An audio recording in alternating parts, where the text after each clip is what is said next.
The Cold War era was rife with tension, espionage, and the looming threat of nuclear annihilation.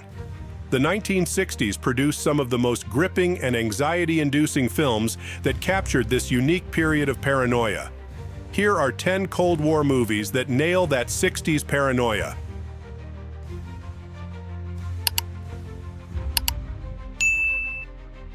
Bridge of Spies, New York, 1957. Rudolf Abel, an alleged Soviet spy, was captured, requiring a defense lawyer.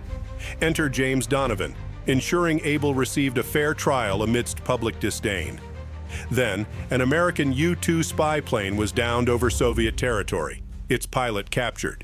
Cue tense negotiations, Berlin Wall drama, and a prisoner exchange proposal. Donovan facilitated the swap on Berlin's Glienicke Bridge. Spielberg masterfully reminded us that sometimes individual humanity trumps politics. Rule of law is less firmly established over there. Just avoid interaction with people generally. You don't belong. We need to have the conversation our governments can't. You're an American, you could well be detained. Definitely stay away from the wall. Cross it and you'll be shot. Fail safe. When a technical glitch ordered a U.S. bomber group to nuke Moscow, things got complicated. The president, played by Henry Fonda, desperately communicated with Soviet leaders, ensuring mutual destruction wasn't on that day's menu. Leaders deliberated. Time ticked. Decisions were agonizingly weighed, the scales balanced between annihilation and compromise. Lumet's film drove home one message. In a nuclear age, there's no margin for error.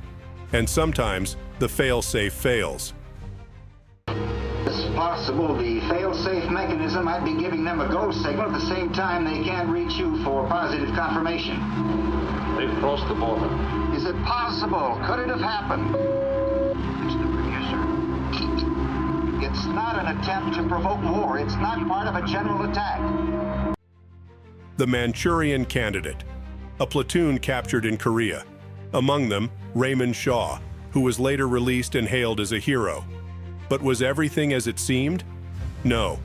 Shaw was brainwashed, turned into an assassin for communist forces. Politics, power plays, and his chillingly ambitious mother played pivotal roles.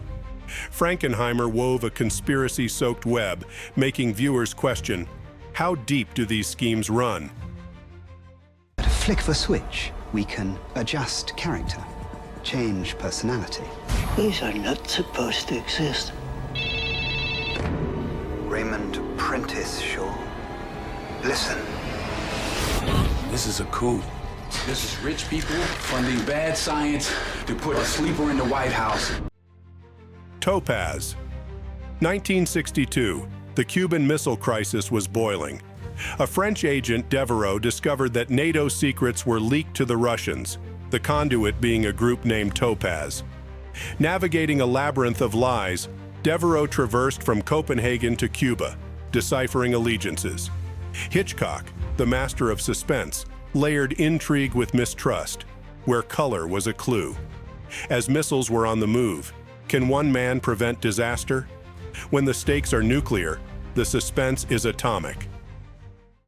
Monsieur Devereaux, you are faced with the same problem I had, whether to obey your conscience or to obey your government.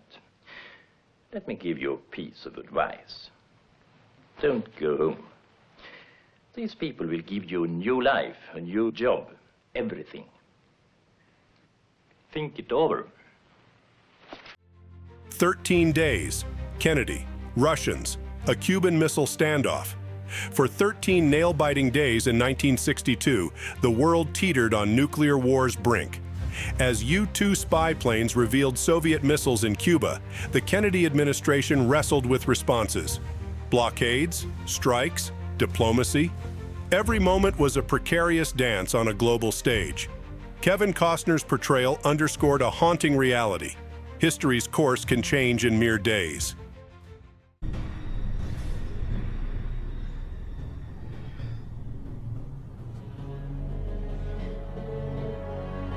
Who are you? A friend.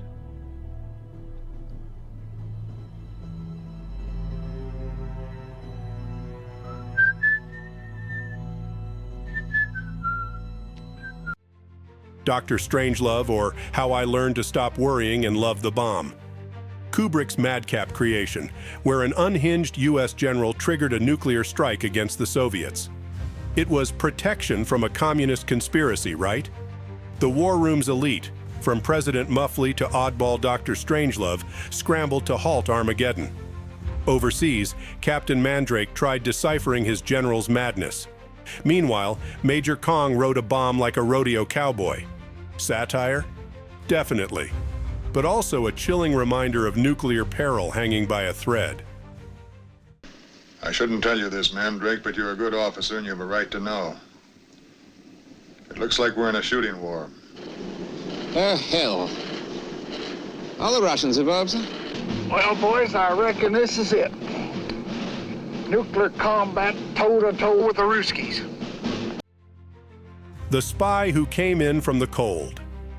Liamas, a weary British spy, took center stage. In a world of double agents and double crosses, he's tasked with smearing an East German intelligence officer. An innocent woman, Liz, was unwittingly dragged into this sordid affair. Amidst Berlin's gloomy streets, allegiances shifted like quicksand.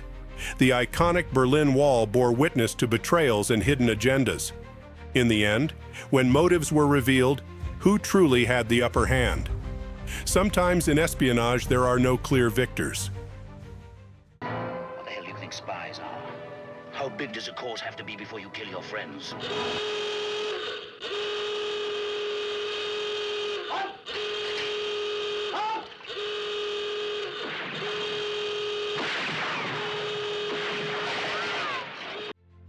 Red Dawn.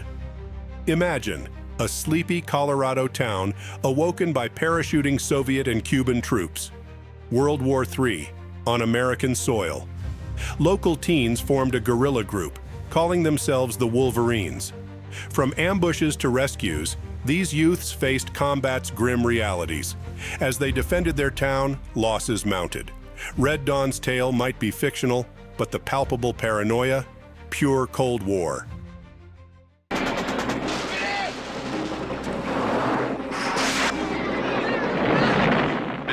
Emergency broadcast system. We are under attack by conventional forces of the Russian army. It is believed the lead waves were disguised as commercial charter flights. Communications have broken down with other parts of the country. Large areas of the Midwest may have been overrun. Tinker, Tailor, Soldier, Spy. In the gray halls of British intelligence, a mole lurked. George Smiley, retired and brooding, was summoned to unearth this betrayer. Through flashbacks and hushed meetings, the suspects were narrowed. Tinker, Tailor, Soldier, Spy? Le Carré's intricate world unfurled, showing that in Cold War's shadows, even allies kept secrets. She told me a secret. The mother of all secrets. She had information concerning a double agent. You have to assume they're watching you.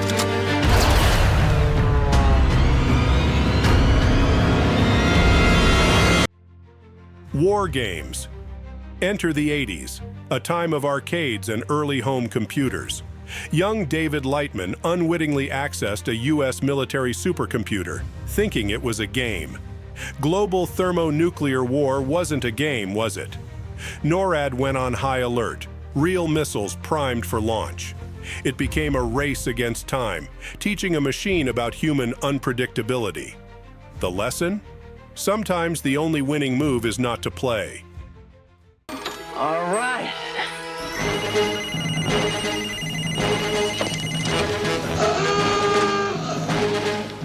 What the hell? They're trajectory headings for multiple impact re-entry vehicles. What does that mean? I don't know, but it's great. All stations, this is Crystal.